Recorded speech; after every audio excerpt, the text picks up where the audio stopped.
Les défis ressources humaines sont nombreux dans les organisations. Ne soyez plus pris au dépourvu en vous dotant d'un allié indispensable. Carrefour RH. Carrefour RH regroupe toute l'information et les outils nécessaires pour vous aider à gérer avec succès vos ressources humaines. Que vous soyez gestionnaire ou responsable RH, orientez vos pratiques en vous référant à des centaines de ressources justes, crédibles et facilement accessibles. Vos interventions ont des répercussions bien au-delà du geste. Vos décisions ont des impacts importants sur des enjeux souvent complexes. En un clic, assurez-vous de bien comprendre les enjeux, de vous mettre à niveau, de connaître et de respecter les lois et surtout de trouver des solutions concrètes pour gérer efficacement vos ressources humaines. Parce que vous travaillez avec les personnes et pour les personnes, abonnez-vous à Carrefour RH.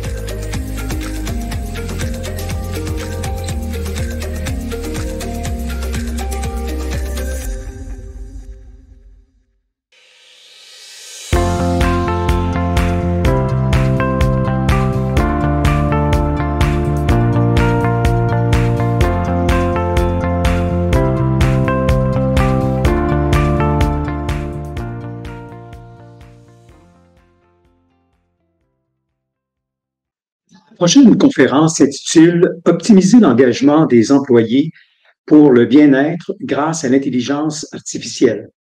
La conférencière nous propose d'explorer l'utilisation de l'IA comme solution pour améliorer l'engagement en offrant des plans d'action plus personnalisés et contextualisés. Pour vous en parler davantage, veuillez accueillir Sandra Salvoni, CRHA, vice-présidente recherche et développement, santé et mieux-être organisationnel plutôt, chez InPower. Madame Salvoni, à vous la parole.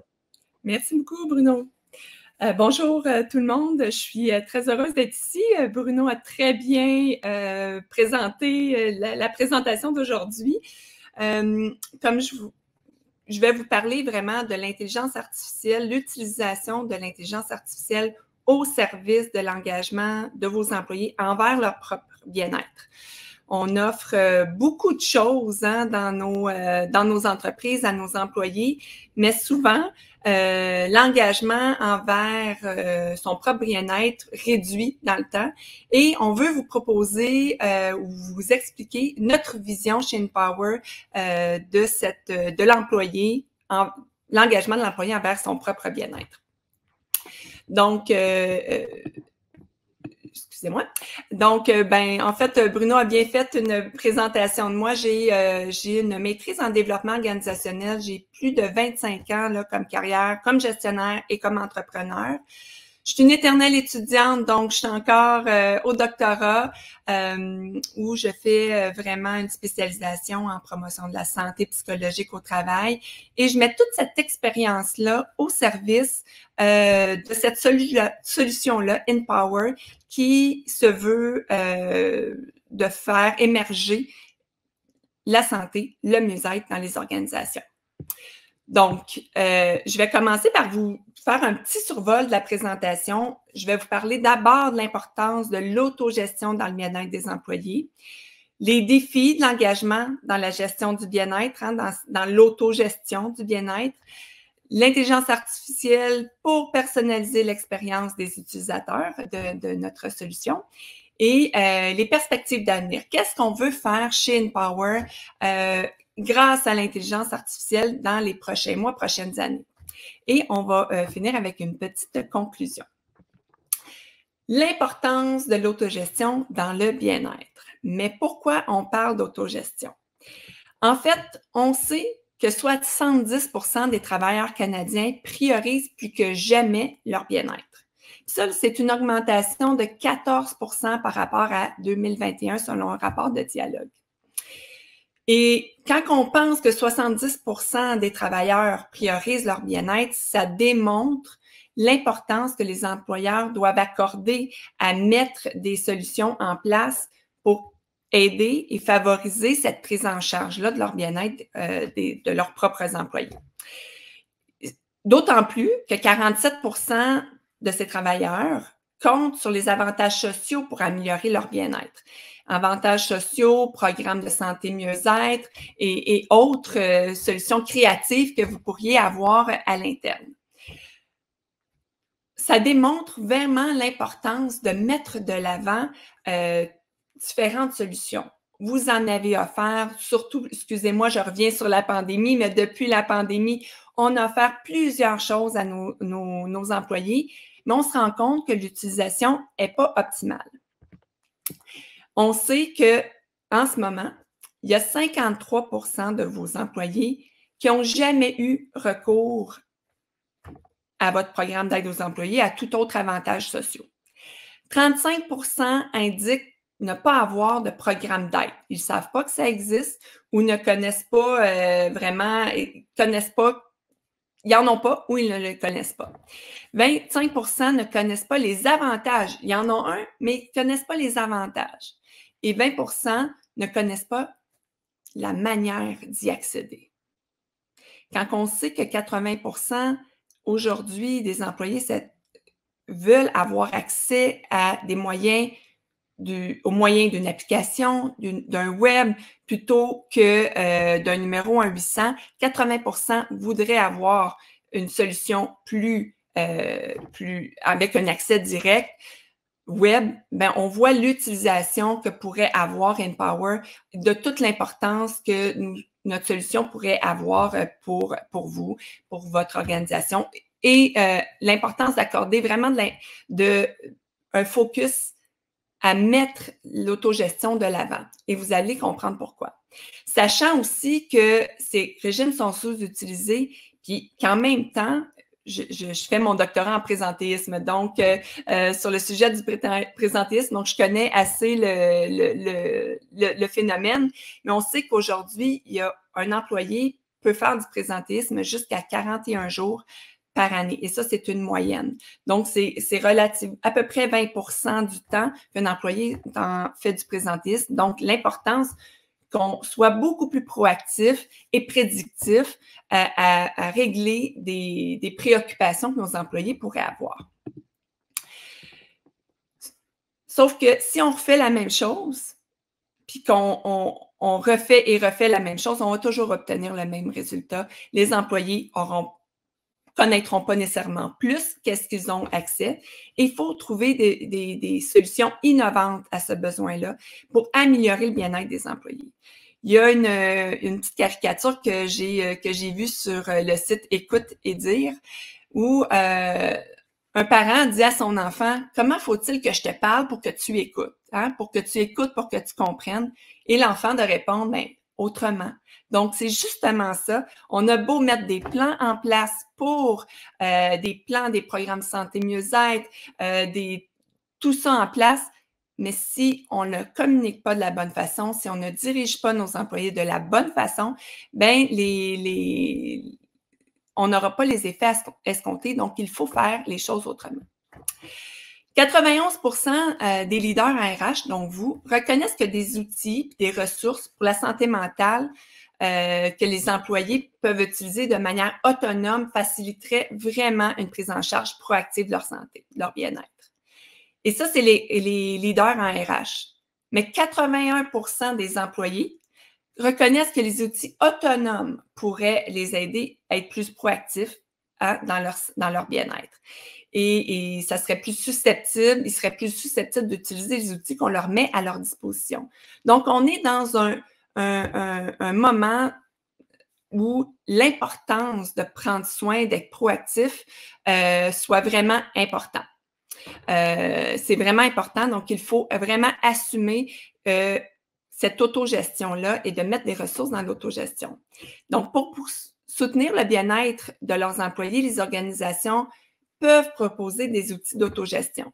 Il y a différents systèmes d'autogestion, notamment, je vais parler de Relief qui offre toute une panoplie de services dans l'autogestion et Empower en fait aussi partie une application qui est une application mobile qui peut permettre aux personnes de vraiment mesurer leur bien-être, d'explorer c'est quoi les solutions qui peuvent être là. Souvent, c'est intuitif. On pourrait penser que ça serait la bonne chose à faire de créer des plans d'action parce qu'on est motivé, tout en orientant vers des ressources d'aide qui sont appropriées à nos besoins, appropriées à ce qu'on voudrait vraiment mettre de l'avant. L'expérience nous dit que l'engouement initial pour ce genre de solution-là est hyper importante. Sauf qu'il y a quand même une diminution dans la motivation et l'engagement des gens à continuer dans cette voie-là. Donc, il y a vraiment tout un avantage à mettre un focus sur des formations dans l'autogestion, mais aussi de personnaliser l'expérience. Plus l'expérience va être personnalisée dans ce qu'on va mettre de l'avant, plus les employés auront une motivation et sentiront le bienfait immédiat pour eux avec des solutions et des recommandations qui sont vraiment personnalisées à eux, à leur contexte, à leur démographie et on va pouvoir bénéficier de l'intelligence collective que je vais revenir un petit peu plus tard grâce à des outils où on va intégrer l'intelligence artificielle. Je vais vous expliquer un peu qu'est-ce que InPower. Donc, InPower sert vraiment à mettre de l'avant et à optimiser vos programmes de santé mieux-être. Tout d'abord, en mesurant le bien-être de vos employés dans un premier temps. Dans un deuxième temps, en élaborant un plan d'action personnel. Hein? L'application vous suggère des plans d'action, vous suggère des ressources et c'est grâce à ces plans d'action-là que vous allez pouvoir aussi être orienté vers des ressources de votre employeur, mais aussi des ressources qui peuvent être gratuites au Québec, notamment. Donc, ce qui fait en sorte qu'on vient optimiser l'utilisation de vos ressources parce que vraiment, en fonction des besoins, en fonction de ce qu'on mesure dans notre bien-être, et on a 30 aspects de vie qui mesurent le physique, le mental et le social. Donc, ça fait vraiment un tour complet du bien-être. On vient positionner les meilleures ressources pour la personne. Ensuite, l'organisation recueille l'ensemble de ces données-là. On leur propose un tableau de bord. En fait, on propose un tableau de bord qui va faire en sorte qu'on est capable d'analyser la situation de bien-être chez nos employés. Sauf qu'il y a une condition. Puis la condition, hein, on parle de co-responsabilité de plus en plus chez InPower, où l'employeur a une responsabilité de mettre de l'avant des programmes, de mettre à disposition de ses employés, de favoriser la santé et le bien-être chez nos employés. Par contre, sans l'engagement, sans que l'employé soit auteur, acteur de son bien-être et de son épanouissement, et même de sa performance, c'est pratiquement impossible d'y arriver. Il faut vraiment miser sur cette condition-là essentielle de rendre l'employé vraiment au centre de son univers, qui est maître de sa santé, de son bien-être, parce que c'est la personne la plus proche qui a le plus d'impact et qui, en faisant une belle prise de conscience de ce qu'il a amélioré, de ce qu'il voudrait améliorer, peut vraiment agir en fonction de lui et non en fonction de la masse chez un employeur. Tu sais, comme exemple, comme offrir un club de course, qui est une excellente idée, soit dit en passant, mais ça peut ne pas nécessairement convenir à tous. Et donc, l'employé doit vraiment être acteur là, de son bien-être. Il y a des défis dans l'engagement, je vous le disais, l'enthousiasme ou l'engagement envers son propre bien-être, malheureusement, se dissout avec le temps et il faut vraiment miser sur l'engagement dans l'autogestion, dans son bien-être et non seulement juste chez l'employeur. Donc, quand on parle d'autogestion, on le sait que l'utilisation de l'IA va vraiment venir améliorer l'engagement parce qu'on va favoriser l'autonomie, on va favoriser aussi cette connaissance de soi pour augmenter l'adoption de comportements sains et axés sur cette augmentation de bien-être-là.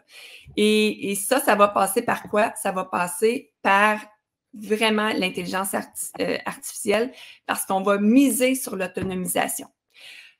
L'autonomisation, c'est un bien grand mot. En anglais, on dirait empowerment, parce que c'est un petit peu plus commun. Mais l'autonomisation, quand on le met dans le contexte de la santé, du bien-être, ça se définit comme la volonté de renforcer ses compétences individuelles, mais aussi collectives, d'une personne ou d'un groupe, afin de permettre de gérer de manière efficace leur santé physique, mentale et sociale, leur bien-être, en réponse à leur environnement personnel, mais aussi professionnel. Donc, si on veut que les personnes soient autonomes, il faut prendre en compte toutes ces informations qui peuvent être là et qu'ils deviennent acteurs vraiment et les rendre autonomes dans cette quête du bien-être, si je pourrais dire ça ainsi. Il y a 2 ingrédients quand même qui sont assez clés dans l'autonomisation, c'est l'autodiscipline puis l'automotivation. L'autodiscipline, ben, c'est vraiment le cœur de l'autodiscipline, c'est la théorie des petits pas. C'est-à-dire de faire des petites actions, mais de façon continue pour créer des habitudes et aussi de se poser la question, mais pourquoi je veux comprendre la raison qui pousse à prendre soin de soi? Qu'est-ce qui voudrait... Excusez-moi, vous devez entendre du bruit. Je suis vraiment désolée. Donc, prendre le temps de comprendre la raison qui pousse à prendre soin de soi. Donc, ça va vraiment venir chercher cette autodiscipline-là pour vous pousser vers cet engagement-là. Quand on ne comprend pas pourquoi on le fait, ça, inévitablement, si on le fait pour quelqu'un d'autre, bien, inévitablement, on va vraiment réduire notre engagement parce qu'on ne le fait pas nécessairement pour les bonnes raisons.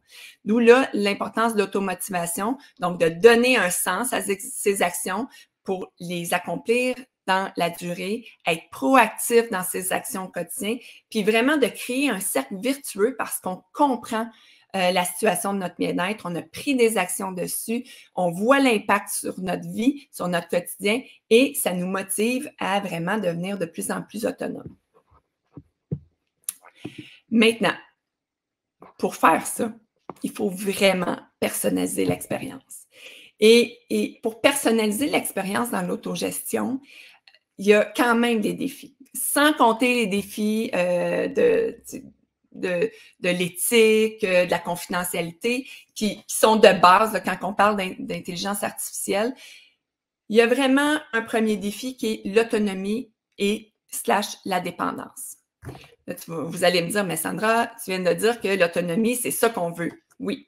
Sauf qu'il y a quelque chose de sous-entendu que l'autonomie, c'est ça qu'on veut rendre les gens autonomes. Par contre, il y a un défi qui peut être lié à la dépendance à des outils technologiques, des outils vraiment axés sur l'intelligence artificielle qui pourraient, dans des conditions extrêmes, nous enlever un peu cette perception qu'on a du contrôle sur notre vie parce que tout est induit par l'intelligence artificielle. Ce qu'on veut, c'est de prendre ce bon équilibre entre l'autonomie et l'utilisation de l'IA et surtout éviter la dépendance à la technologie. Déjà que c'est un défi avec le téléphone qui est accessible 24 heures sur 24 dans nos mains. Donc ça, c'est un premier défi. Le deuxième défi, c'est les biais algorithmiques. On en a un petit peu parlé dans la présentation précédente, mais l'individu induit des biais et les algorithmes aussi pourraient induire des biais également, que ce soit dans la façon qu'on met les algorithmes en place, la façon qu'on collecte les données, qu'on traite les données. Il peut y avoir des biais qui pourraient produire des stéréotypes, qui pourraient produire des effets qui sont non désirés. Il faut être vraiment vigilant par rapport à ça parce que ce qu'on veut, c'est pas de créer des stéréotypes, mais vraiment de personnaliser l'expérience des utilisateurs.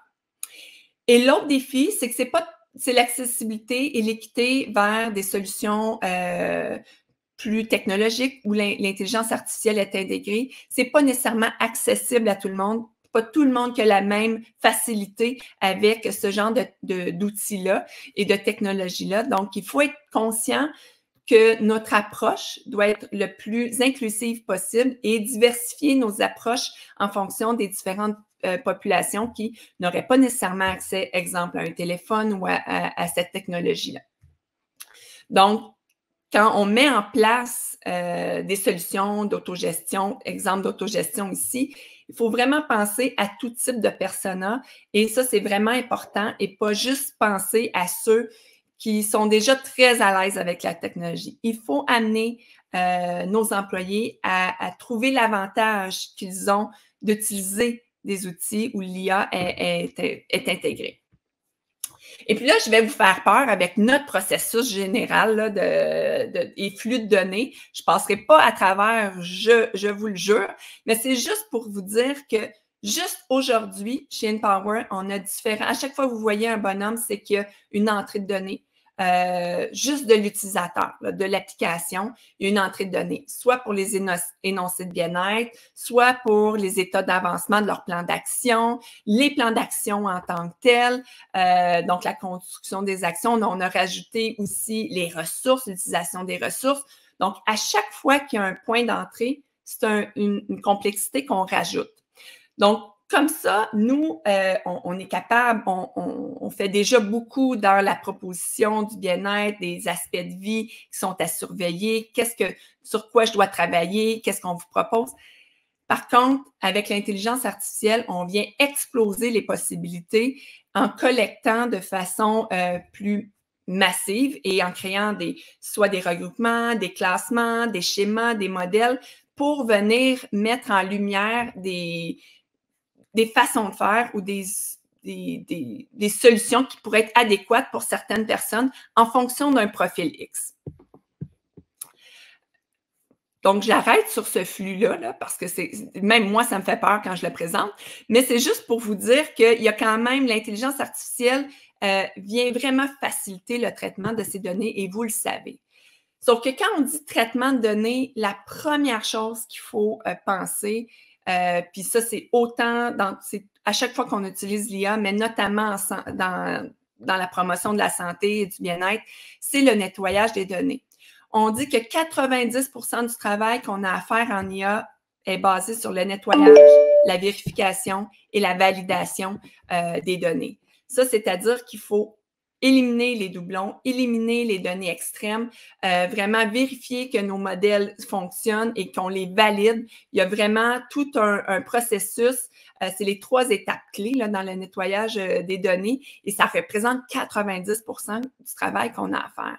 Si on veut que l'IA soit vraiment pertinente de façon générale, il faut vraiment accorder beaucoup de temps à ça pour que l'utilisation de l'apprentissage automatique soit valide et ne crée pas justement de stéréotypes en fonction de différents biais. On vient aussi nettoyer les biais à ce niveau-là. On ne s'assoit pas sur l'idée de l'apprentissage automatique jusqu'à l'IA, c'est vraiment d'améliorer en continu, de regarder nos modèles, de regarder, de valider et de vraiment améliorer la façon qu'on fait. Juste nous, en 5 ans, on a vraiment revu notre façon de faire, qu'est-ce qu'on intègre et plus on avance dans le temps, plus il y a différentes données qui sont accessibles et il faut améliorer la façon qu'on utilise ces données-là. Et est-ce que les données qu'on utilise sont toujours pertinentes? Elles sont en quantité suffisante? Il y a vraiment de l'amélioration qui est à faire tout au long de ce processus-là. Je vous ai parlé des défis. Maintenant, je vous parle des avantages dans l'autogestion. Bon, le premier, vous le savez, c'est la personnalisation. J'espère que vous le savez. Donc, avec l'automatisation, en agglomérant beaucoup de données, on vient personnaliser l'expérience de l'utilisateur. L'accessibilité est accrue. Tantôt, on parlait oui, c'est peut-être pas accessible à certaines personnes, mais c'est accessible 24 heures sur 24 de façon continue où on veut. Hein, une application comme la nôtre ou toute application, on peut l'utiliser de façon accrue et en fait, de façon aussi continue. C'est des suivis dans le temps, de façon continue, qui vont nous permettre de vraiment s'améliorer en tant que personne dans l'amélioration de notre bien-être. En faisant des suivis, j'ai souvent, il y a les capteurs là, pour les diabétiques qui font en sorte qu'ils peuvent faire un suivi continu. C'est avec les données de santé. C'est un peu le même principe avec en mesurant son bien-être de façon continue, je ne dis pas de faire ça chaque jour, là, mais de façon périodique, et de mettre en branle des plans d'action, on est capable de faire des suivis de l'impact de nos actions sur notre bien-être. Et ce qu'on veut, en fait, un des avantages, c'est vraiment d'être beaucoup plus dans la prévention, pas attendre qu'il soit trop tard. Moi, je parle souvent de bien-être et de nos indicateurs de bien-être comme étant des préoccupations. On a des préoccupations et si on a des préoccupations, on veut les prévenir afin d'éviter le pire. Et l'idéal, c'est même de tomber dans un mode prédictif où on dit, bon, ben, en fonction de ton bien-être aujourd'hui, en fonction de ce qu'on connaît de la collectivité, on pourrait prédire X, Y, Z comportement ou impact. Et ce qu'on veut, ben, c'est le minimiser et même l'enrayer si possible. Donc, ça, la prévention, la prédiction, je vous dirais que c'est notre moteur chez Empower parce que ce qu'on veut, c'est vraiment prévenir et prédire que ce soit au niveau individuel, mais aussi organisationnel, notamment avec les facteurs de risque. On veut vraiment réduire le plus l'impact sur nos vies personnelles, mais aussi organisationnelles.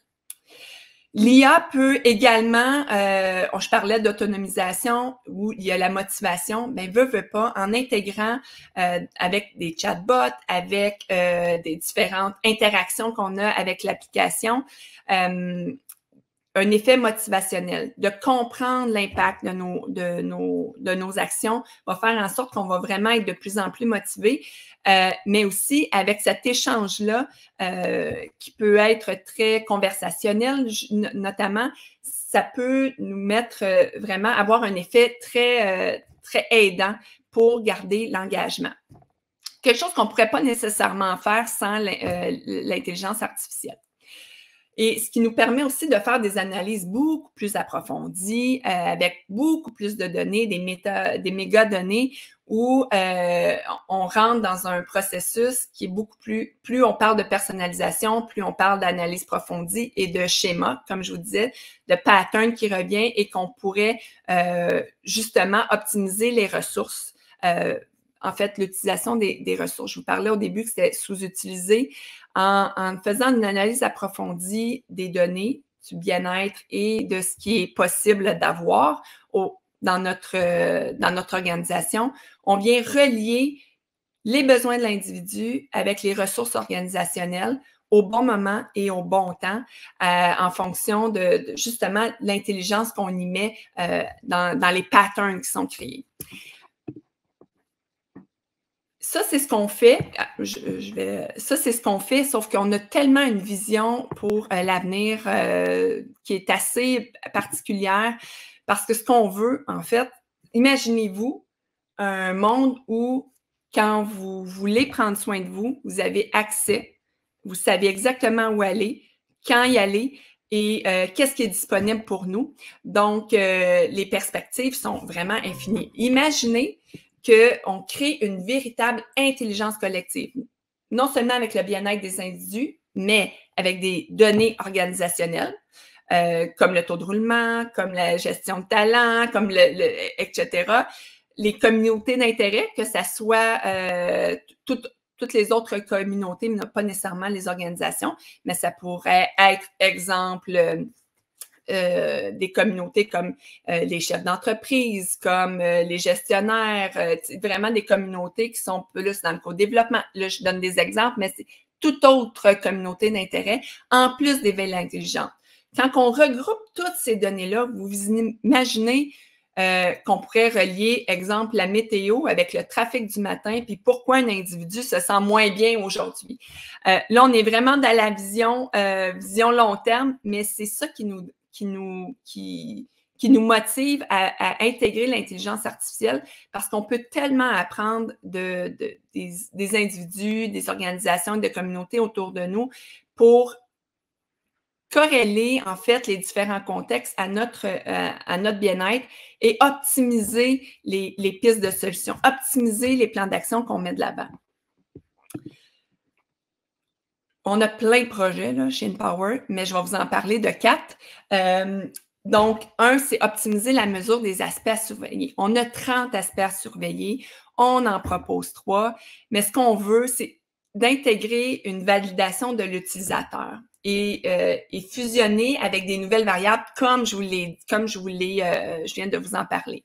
Donc, des variables plus organisationnelles, plus vraiment communautaire, je dirais, pour pouvoir créer des nouveaux schémas et optimiser la mesure. L'autre chose, le deuxième, c'est vraiment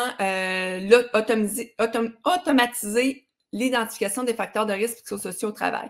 On le sait, en 2024, c'est une priorité pour la majorité des organisations. Et ce qu'on veut, c'est avec nos aspects et les facteurs de risque qui sont mesurés, d'avoir une gestion proactive et prédictive des RPS en temps réel, et non seulement une fois par année avec un sondage organisationnel, par exemple, mais vraiment d'être dans la proaction par rapport aux facteurs de risque, parce qu'il y a des corrélations à faire avec le bien-être des employés, tel qu'on le mesure, et les facteurs de risque psychosociaux que l'on doit mettre de l'avant ou que l'on doit réduire du moins dans les prochaines années et depuis longtemps, mais là, ça devient une priorité.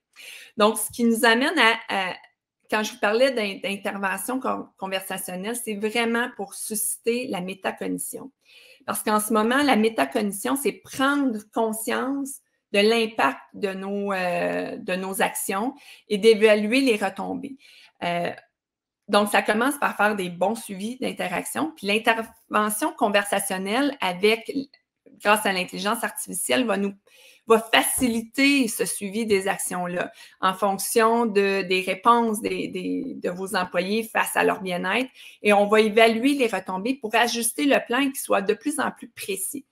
La précision, la personnalisation et le continu, ce sont vraiment des aspects que l'intelligence artificielle va nous permettre d'être vraiment plus optimale dans le futur, là, dans la suggestion des plans d'action, la suggestion des ressources, parce que ce qu'on veut, c'est aussi permettre aux organisations et RH d'évaluer la valeur des ressources qui sont offertes à vos employés. S'il y a des ressources qui sont sous-utilisées, qui ne sont pas utilisées, qui sont non pertinentes, c'est intéressant de le savoir. Et s'il y a des ressources qu'on devrait mettre de l'avant, c'est aussi intéressant de le savoir. Donc, l'intelligence artificielle va aussi nous permettre d'optimiser là, justement ces ressources-là. Donc, en conclusion, ce qu'il faut retenir, c'est qu'on a une vision, la vision de l'intelligence artificielle dans la santé, dans le bien-être, repose vraiment sur amener l'employé, amener l'individu à être au centre de son bien-être, d'être vraiment engagé. Puis ce qu'on veut dans l'engagement, c'est de personnaliser l'expérience le plus possible. C'est pour ça qu'on veut vraiment récolter le plus de données possible, pas pour être intrusif, mais vraiment pour mettre en valeur l'expérience des autres dans d'autres autour de nous. Et qu'est-ce qui a fonctionné pour un pourrait potentiellement être très pertinent pour nous en tant que tel, avec le même type de profil. Qu'est-ce qui pourrait être, qui a eu du succès pour quelqu'un et pourrait être répété pour nous. Donc ça, c'est vraiment le bienfait, la vision de l'intelligence artificielle, mais ça passe par vraiment l'engagement, ça passe par l'empowerment des gens dans leur bien-être et c'est ce qu'on veut. On veut mettre de l'avant. L'intelligence artificielle va vraiment nous permettre ça. Et non seulement juste pour... ce qu'on veut, en fait, c'est pas offrir des ressources pour offrir des ressources, c'est offrir des ressources au bon moment, aux bonnes personnes pour que vraiment les personnes puissent être maîtres de leur bien-être.